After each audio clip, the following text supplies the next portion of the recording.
Good morning, everyone. It's good to be with you. I've been thinking some this week about some images that I had not seen since I was probably a grade school or maybe a middle school or high schooler. And I'm wondering if some of you are familiar with these images. They are optical illusions, and there's this sort of collection of them that you might remember if you've seen them before. One of them is something like this wine glass, and the caption will say, "Do you see anything other than the wine glass?" Only to find out that in relief, if you look at the wine glass, there are two faces in profile looking at one another, and the contours of the face are actually what makes the shape of the wine glass. Have y'all seen that one before? Some of you? Good, good. We're on a better start already than we were at 7:45. This is great.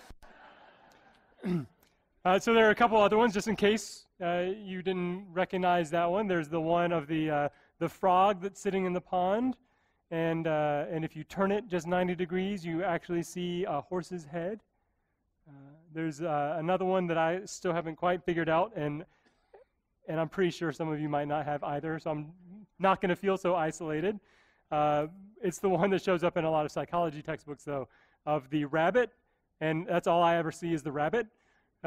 But if you sort of read it from right to left, it's a rabbit. If you read it from left to right, the rabbit's ears become a duck's bill, and instead you see a duck instead of a rabbit. Have y'all seen that one?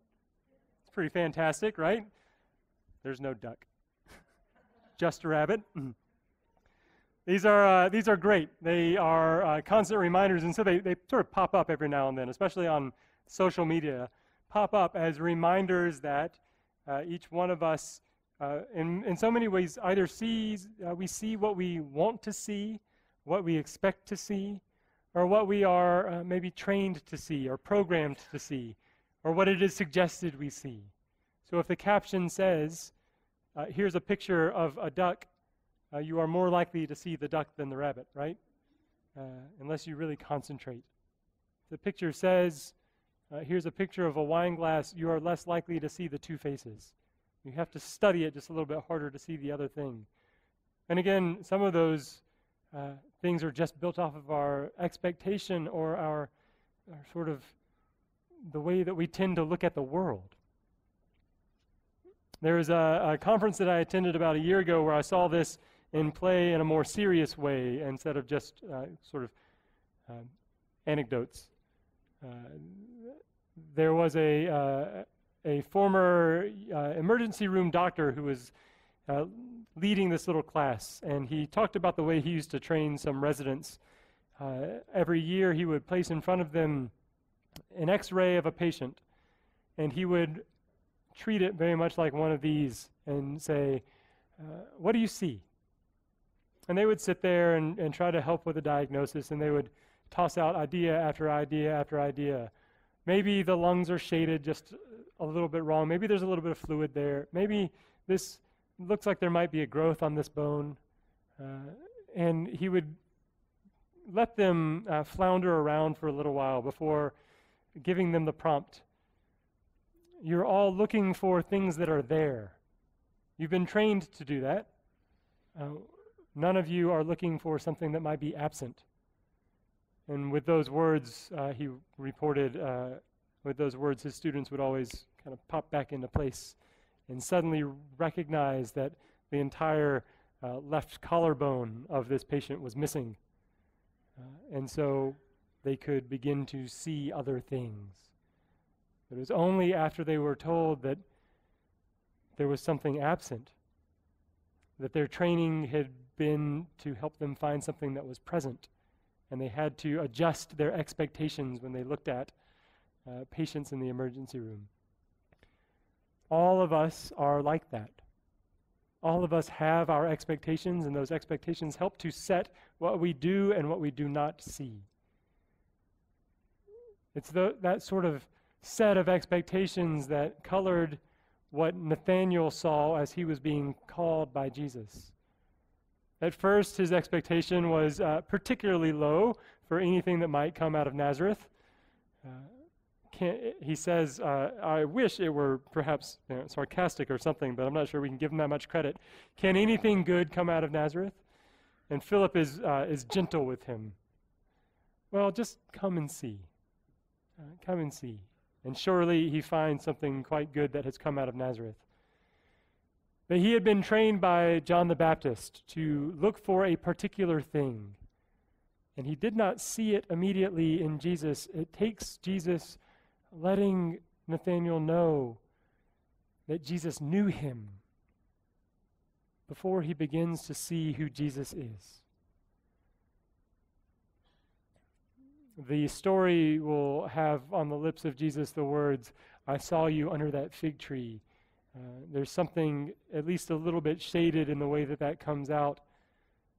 In a deeper interpretation, we might hear from Jesus the words that we hear from our psalm today. I know everything about you.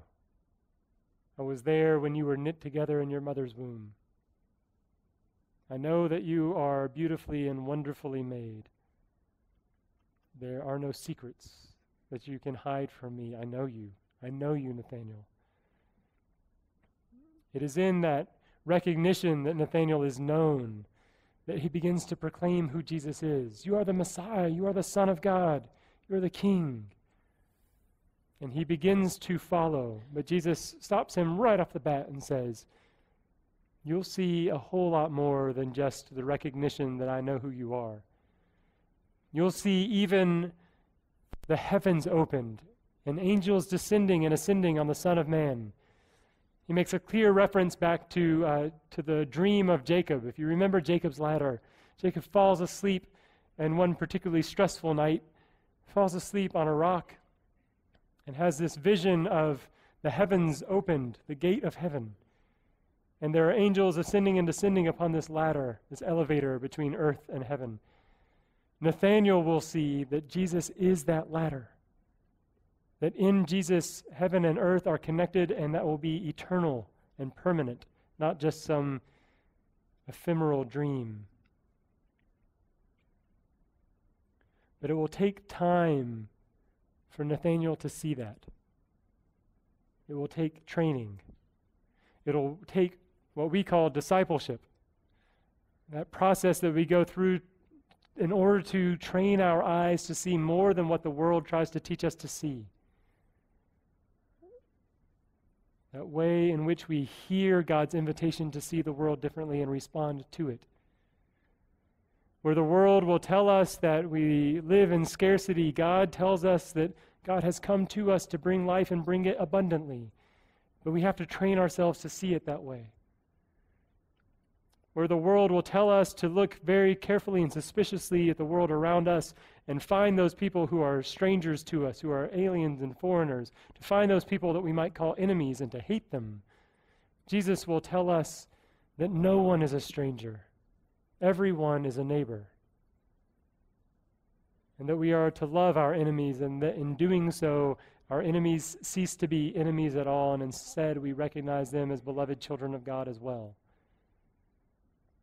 It doesn't just happen. That takes training. It takes time. It takes a concerted effort to see the world in the way that God sees this world, in the way that God sees each and every one of us. We are programmed to see ourselves simply as sinful or imperfect or unworthy of love. And yet we have the opportunity and the invitation day after day to see us the way that God sees us, which is the same way that God sees his own Son. Beloved, a child, worthy of God's grace, because God's grace is graceful. But for some reason, year after year, day after day, we have trouble hearing that. We far too frequently, and I'll stop saying we, I'll say I far too frequently am a little bit more like Samuel. And in restless nights, I sit there, and the voice of God comes time and time again and says, it's me, come on. See the world the way that I'm offering you the opportunity to see the world. See yourself with my eyes. And I toss and I turn and I choose not to. Not ready to accept, not willing to accept, or just unprepared to hear it in the same way that all of us are sometimes only able to see what we expect to see. Sometimes those are restless nights for some of us. Sometimes for us, those are restless months and restless years, in which it takes so much time for us to awake to the fact that it is God's voice in our midst saying, please, let me teach you how to see the way that I see, with the love that I view this world, with the knowledge that I created this world and have called it good. My prayer for each one of us, and certainly for myself as well, is that we're granted whatever courage or grace we need in order to accept this invitation that is handed to us today in the same way that it is handed to us every other day of our lives. God is calling us, reminding us that He knows us with the sort of intimacy that the psalm reminds us of. He knows every bit of us. He knew us before we were even born. And in spite of all those things that we would tout out and say, but these are the things that are us, that are dirty or shameful or whatever else, God says, no. Don't even worry about those things. Worry about the way that I know you and the way that I love you,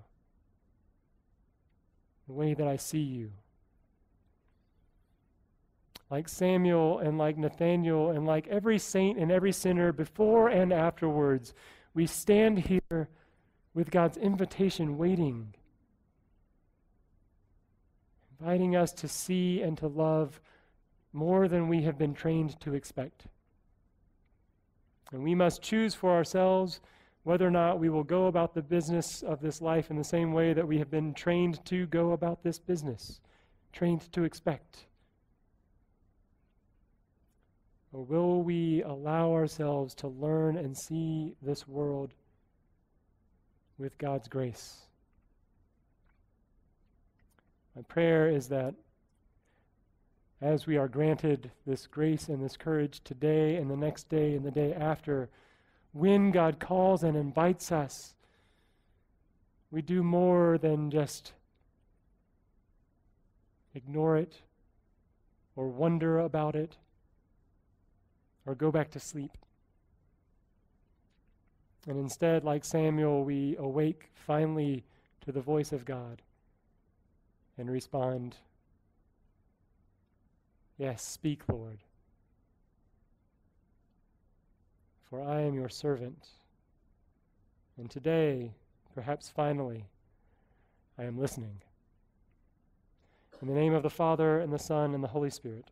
Amen.